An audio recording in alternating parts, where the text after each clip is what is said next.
Breaking. Keir Starmer just shattered 107 years of British policy with one letter. 300 words that flipped Middle East diplomacy on its head and sent shockwaves from Washington to Tel Aviv. Britain's Prime Minister quietly made the biggest foreign policy move since Brexit.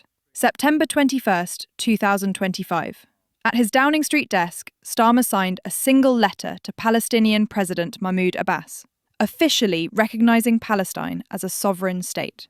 No leaks, no warning, no debate. But what stunned the world wasn't the recognition itself, it was the language.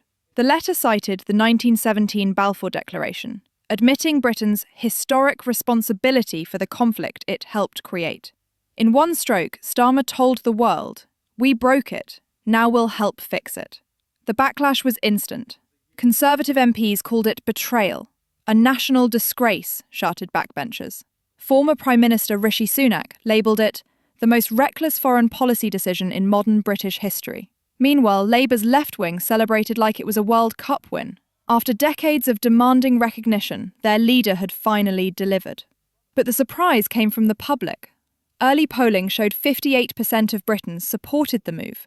When explained as recognition of rights, not rejection of Israel, most people found it reasonable. Israel's response was volcanic. Within 3 hours, Prime Minister Netanyahu recalled his ambassador and accused Britain of rewarding terror and punishing democracy. But behind the fury lay reality. Israel still depends heavily on British intelligence and trade. The outrage was political theatre, not strategic rupture. Across the Atlantic, the Biden administration was livid. The State Department issued a frosty statement. "We respect the UK's sovereignty but strongly disagree with this timing." Translation: why didn't you warn us? Washington fears Starmer just detonated years of careful diplomacy. Congress is already threatening to review intelligence sharing agreements. The special relationship just got colder. In Europe, reactions split.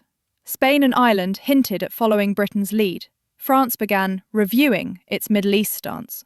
Germany tied itself in knots, expressing support for principle but concern over process. Classic Berlin diplomacy. The Arab world's response? Pure approval. For decades, they've watched the West preach peace while doing nothing.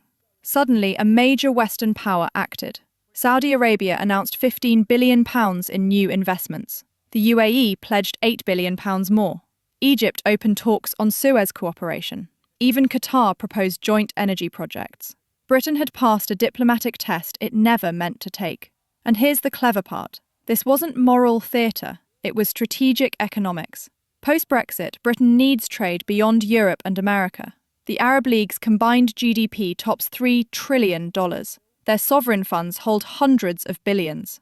By recognising Palestine, London signalled it's ready for equal partnership, not colonial preaching. Still, the risks are huge. Intelligence links with Israel may fray. Washington's patience may snap. EU coordination could wobble.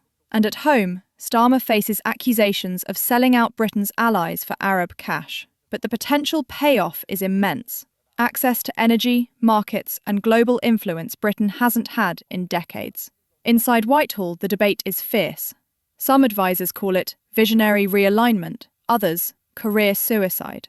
Starmer's gamble, that moral clarity will unlock strategic opportunity. If Gulf investments land and peace talks restart, he's a statesman. If violence flares or allies retaliate, he's finished. Palestinian leaders hailed the letter as justice long delayed, though privately they know recognition means pressure to govern, not just protest.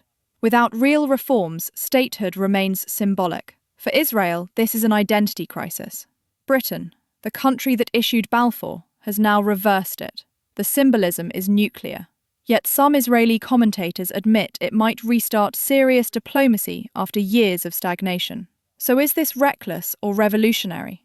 Britain just positioned itself as the first Western power to match rhetoric with action. It's a massive gamble on the post-American, post-European world. The next 6 months decide whether Starmer rewrote history or merely lit another fuse.